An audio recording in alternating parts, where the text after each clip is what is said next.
बंदी छोर सतगुरुदेव रामपाल जी गुरु महाराज की जय। सत साहेब पवन भगत जी मैं दिवाकर दास पश्चिम बंगाल के सिलीगुड़ी से बोल रहा हूँ।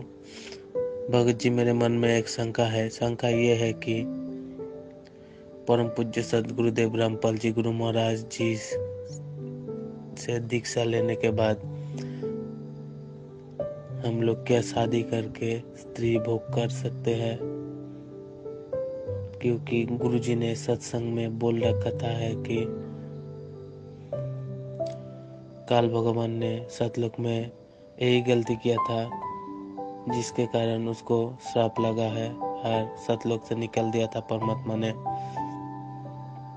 कृपया इसके ऊपर एक वीडियो बनाइए। सत साहेब। बंदी छोड़ सतगुरु रामपाल जी महाराज जी की जय हो। परमपिता परमेश्वर के सभी प्यारी आत्माओं को मुझ पवन दास का सत्साई भगत जी। बड़े भैया, आपकी इस शंका का समाधान करने के लिए अब लगता है पवन दास की कोई विशेष जरूरत नहीं है, क्योंकि पवन दास की जो सेवा थी संगत में शंका समाधान कार्यक्रम के माध्यम से या फेसबुक पे जो हम लाइव आते हैं उसके माध्यम से पवन दास की जो सेवा परमपिता परमेश्वर सतगुरु रामपाल जी महाराज जी ने लगाई थी वो ये थी कि भाई अपने सतगुरुदेव को ही परमात्मा मान के चलो, अपने पूज्य गुरुदेव को ही कबीर परमेश्वर मानो, क्योंकि सतगुरु हो या गुरु हो या तत्वदर्शी संत हो उसकी भूमिका केवल परमपिता परमेश्वर कबीर साहिब ही निभाते हैं। अन्य कोई भी व्यक्ति इस पृथ्वी लोक में कबीर के भक्ति मार्ग में गुरु, सतगुरु और तत्वदर्शी संत की भूमिका नहीं निभा सकता है। तो पूज्य परमेश्वर ने दास की जो सेवा लगाई थी पिछले 3-4 वर्षों से, उसके बाद में अब उसका रिजल्ट ये निकला है कि जिन जिन आत्माओं ने दास की संगति करके परमेश्वर के ज्ञान आधार से और जब से अपने परम पूज्य गुरुदेव सतगुरु रामपाल जी महाराज जी को अपने हृदय से, अपनी आत्मा से, अपने विचारों में उनको कबीर परमेश्वर के रूप में बैठा लिया है कि मेरे पूज्य गुरुदेव के अलावा ना मैं किसी कबीर जी को जानता हूँ, ना मुझे किसी कबीर जी की आवश्यकता है, ना मुझे किसी कबीर जी की फोटो का प्रकट दिवस मनाने की आवश्यकता है। मेरे कबीर मेरे पूज्य गुरुदेव हैं। अगर मैं प्रकट दिवस मनाऊंगा तो अपने परम पूज्य सतगुरु रामपाल जी महाराज जी का 8 सितंबर के दिन मनाऊंगा। तो जिन जिन भगत आत्माओं ने, चाहे वो बहन हो, चाहे भाई हो, चाहे माता हो, चाहे बुजुर्ग हो, जिन जिन पुण्य आत्माओं ने अपने दिलो दिमाग से, अपने हृदय से, अपनी आत्मा से इस ज्ञान को आधार बना के अपने पूज्य गुरुदेव को ही परमेश्वर मान लिया है, परमेश्वर ने उनका ज्ञान योग खोल दिया है। और ये सत्य है, जो जो आत्माएं अपने गुरुदेव में ही कबीर परमेश्वर को देखेंगी उन पुण्यात्माओं का परमेश्वर ज्ञान योग खोलते चले जाएंगे। और इसी का ये परिणाम है बड़े भाई कि आपने जो सवाल किया है, अब आपके सवाल का आंसर यानी आपका जो सवाल था, आपकी जो ऑडियो थी वो मुझ पवन दास तक पहुंचने से पहले ही परमेश्वर ने 2 आत्माओं को ग्रुप में निमित्त बनाया और उन दोनों आत्माओं ने 101% परमपिता परमेश्वर सतगुरु रामपाल जी महाराज जी के तत्व ज्ञान आधार से आप जी की शंका का समूल निवारण किया है। तो दास को आवश्यकता नहीं है और दास यही चाहता है कि हे परमपिता परमेश्वर, इस पवन दास जैसे लाखों संगत में खड़े हो जाएं, हजारों संगत में खड़े हो जाएं। परमेश्वर दास यही चाहता है कि दास की कोई आवश्यकता ही ना हो, दास का नाम ही किसी के दिमाग में ना हो, क्योंकि आपका हर बच्चा जब आपको परमेश्वर मान लेगा तो जैसे आपने मुझ पवन दास के ऊपर दया की है ये सारी बातें समझने की, ज्ञान योग खोलने की, परमेश्वर आपका विधान है जो जो आपको परमेश्वर मानेगा आप तो सबका ज्ञान योग खोलेंगे। तो दास की विनती है, ग्रुप में जिन भाइयों ने इस शंका का ज्ञान आधार से निवारण किया है, दास केवल उन्हीं दोनों भाइयों की, एक अपने चंडीगढ़ से विकास भगत जी हैं, एक और भाई है, दास नाम नहीं जान पाता, उसके लिए माफी चाहता हूं। दोनों भाइयों ने ही आप जी की शंका का निवारण कर दिया है परमेश्वर के ज्ञान आधार से। अब आप जी आगे उन दोनों की ऑडियो सुनिए और जैसा आपको उचित लगे उस हिसाब से आप जी जो भी आपको डिसीजन लेना है अपने सामाजिक जीवन में, आपको शादी करनी है या नहीं करनी है, तो वो फिर आपका अपना निर्णय होगा। बाकी इन दोनों भाइयों ने जो आंसर दिया है, जो समाधान किया है, वो 101% परम पूज्य सतगुरु रामपाल जी महाराज जी के तत्व ज्ञान आधार से है। सत साहिब। सत साहिब भगत जी। भगत जी, शादी के बारे में आपके जो आपने मैसेज डाला है, भगत जी पहली बात, काल ने गलती सतलोक में की थी क्योंकि सतलोक में ये प्रक्रिया ही नहीं है, तो उस प्रक्रिया के विरुद्ध उसने ये हरकत की थी। और दूसरा उसने वहां पे बलात्कार यानी उसकी इच्छा के विरुद्ध उसने दुर्गा के साथ संभोग किया था। सेम चीज अक्सर पुरुष ने भी की है, मगर उसने उसकी इच्छा के साथ मतलब उसके साथ संबंध स्थापित किए थे, जो अक्सर पुरुष की पत्नी है। तो इसलिए परमेश्वर ने उसको इस तरीके का श्राप नहीं दिया, मगर काल ने जबरदस्ती की थी, तो उसको बलात्कार कहते हैं।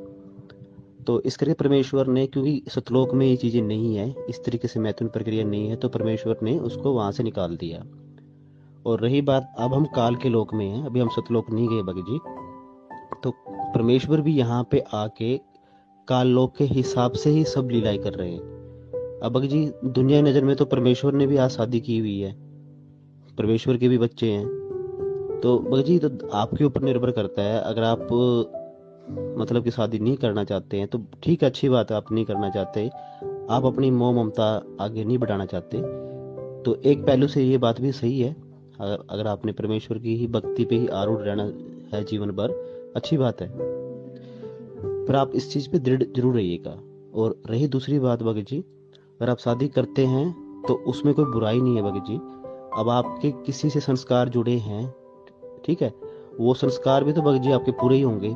परमेश्वर ने ये नहीं, परमेश्वर ने कहा कि हमारे जो कर्म संस्कार है, अब हम माँ बाप यार दोस्त पति पत्नी क्यों बनते हैं? हमारे पिछले जन्मों के संस्कार की वजह से।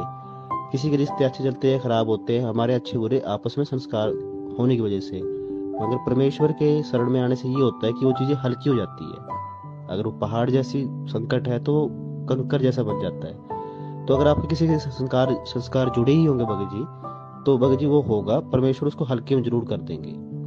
और ये तो भगत जी ऐसा टाइम है कि जिस समय, इस टाइम के तो परमेश्वर ने मिनी सतलोक में अपनी आत्माएं बीज रूप में रखी हुई हैं। तो भगत जी वो आत्माएं भी तो जन्म लेके आएंगी। दास परमेश्वर पे शंका नहीं कर रहा, मालिक चाहे तो उनको बिना मैथुन प्रक्रिया के भी पैदा कर दे, शब्द से भी, मगर दास अभी काल लोक में है, तो परमेश्वर किसी का विधान नहीं तोड़ते। तो उस हिसाब से तो भगत जी शादी होके ही वो आत्माएं हम लोगों के कारण ही तो आएंगी यहाँ पे, एक मतलब संजोग बनेगा। और रही बात दूसरी भगत जी, रजोगुण है वो परमेश्वर ने बताया है, रजोगुण तमोगुण की तो ऑटोमेटिकली प्रोसीजर है, पैदा होते ही हम इन चीजों पे असर होता है। मगर भगत के घर में जो संतान पैदा होगी, परमेश्वर ने बोला कि बच्चा आते ही सत्य बोलेगा, तो उनके ऊपर इन चीजों का असर नहीं होगा, क्योंकि आने वाले टाइम में समाज ऐसा तैयार हो चुका होगा।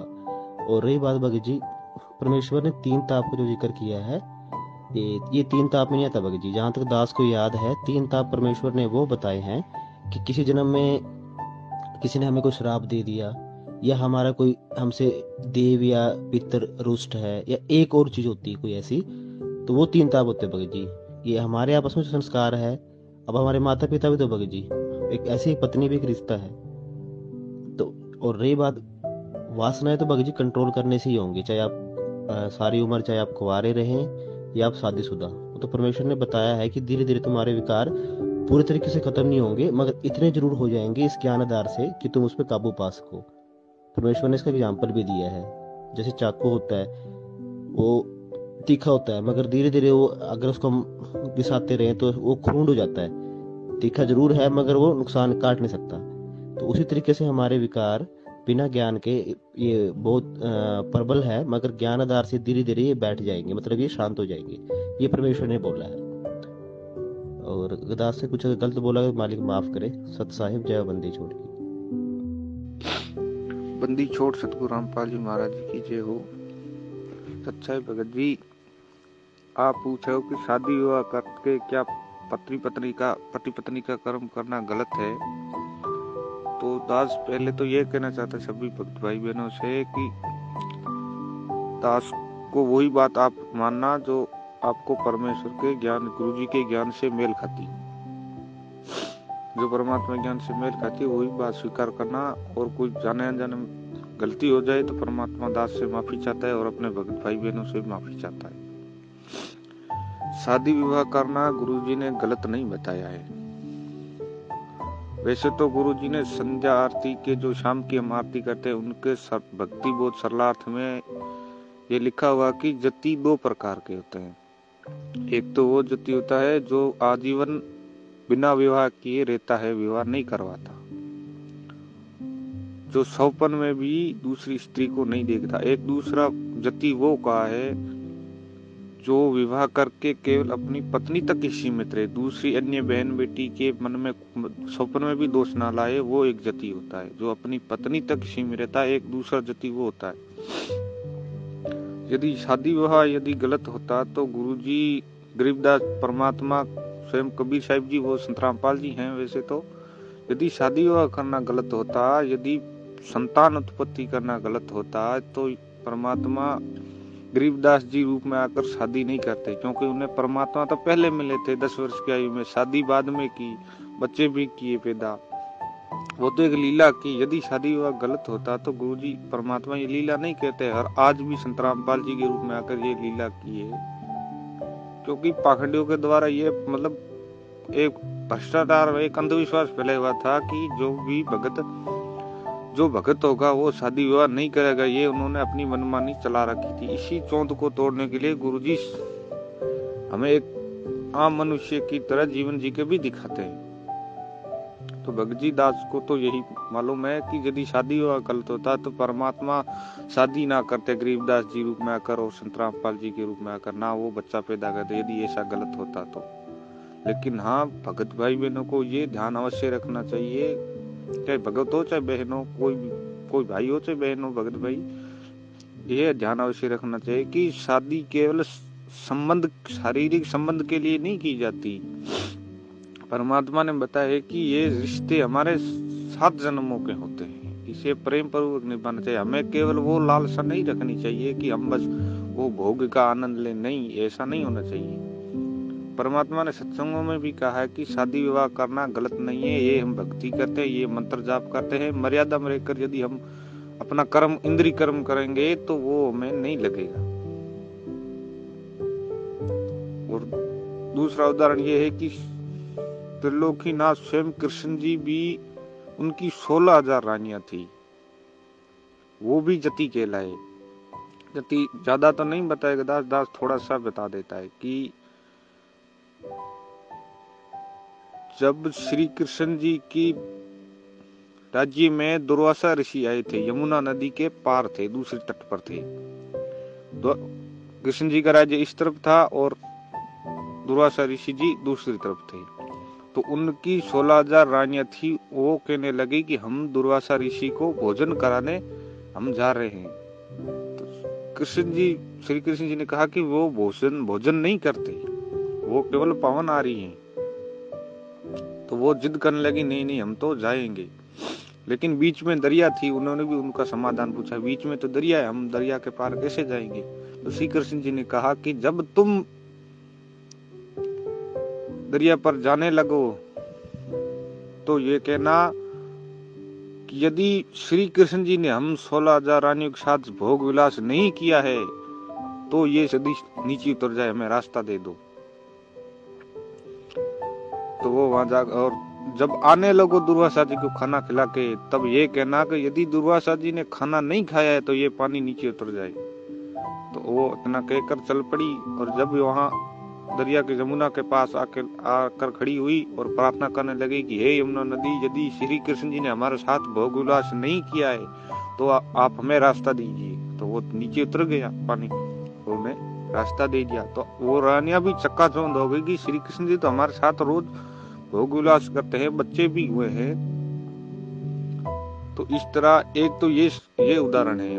और दूसरा उदाहरण, जब दुर्वासा ऋषि को खाना खिलाने गए तो वहां के सेवादारों ने कहा कि दुर्वासा जी महाराज जी खाना नहीं खाते, वो केवल पवनारी है, वो एक तिनका मुंह में ले लेते हैं, बस उसी से अपना सारा जीवन पवनारी रहते हैं। लेकिन ज्यादा आग्रह करने पर दुर्वासा जी ने कहा कि लाओ खाना खा लेता हूँ। दुर्वासा जी ने खाना खा लिया, रानियां बर्तन लेकर के वापस आने लगी। तो उन्हें वो कृष्ण जी की बात याद आई, तो उन्होंने कहा कि हे यमुना नदी, यदि दुर्वासा ऋषि जी ने खाना नहीं खाया है तो हमें रास्ता दीजिए। वो दरिया नीचे उतर गई, उसने रास्ता दे दिया। और वो रानियां अंजमस में वो संकोच में पड़ गई कि दुर्वासा जी ने तो खाना खाया था, हमारे आंखों के सामने खाया था, फिर भी वो पवनारी कहलाई। तो ये भगत का उदाहरण कि दुर्वासा जी खाना खा करके भी पवनारी कहलाए, श्री कृष्ण जी 16,000 रानियों के साथ भोग विलास करके भी वो जति कहलाए। तो दास यही कहना चाहता है कि शादी विवाह करके यदि हम पत्नी पत्नी का कर्म करते हैं तो वो उनमें पाप तो होता है, लेकिन परमात्मा ने हमें सतभक्ति दे रखी है। उसमें परमात्मा ने कहा है कि जो तुम्हारे कर्म है वो तुम्हें, जो इंद्रिय कर्म होते हैं, जो अनिवार्य होते हैं, वो तो उनका पाप नहीं लगता। तो सत्संग में गुरु जी ने कहा रखा है कि जैसे हम शादी विवाह करते हैं तो हमारे पास ये सत्य मंत्र है, इससे हमें पाप नहीं लगेगा। गुरु जी ने सत्संग में बता रखा है। और फिर दासों से सत्संग भी भेजेगा। और फिर रही बात काल भगवान की, काल भगवान ने ये सतलोक में गलती की थी कि उन्होंने दुर्गा जी के साथ दुर्व्यवहार करना चाहा, लेकिन तो वहां सृष्टि मैथुन सृष्टि नहीं है, वो जबरदस्ती करना चाह रहा था, उनके साथ बलात्कार करना चाह रहा था। यहाँ बलात्कार, यदि हम यहाँ बलात्कार किसी के साथ करेंगे तो वो भी हमें पाप लगेगा। लेकिन गुरुजी ने एक विधान, परमात्मा ने एक विधान बनवा रखा है काल भगवान के द्वारा कि पत्नी शादी विवाह करना गलत नहीं। यदि गलत होता तो परमात्मा स्वयं ना करते शादी, स्वयं बच्चे ना पैदा करते, ना गरीबदास जी रूप में आते, ना संत रामपाल जी के रूप में आते। और भी अन्य जगहों पर परमात्मा प्रकट हुए हैं, उन्होंने ऐसा जीवन जिया, हमें तो नहीं मालूम है। तो भगत भाई बहनों, दास को इतना ही मालूम था और आगे आपकी मर्जी, आपको उचित लगे वही देखिए, अपनी अपनी बुद्धि की बात है। दास को इतना ही पता था। सच्चाई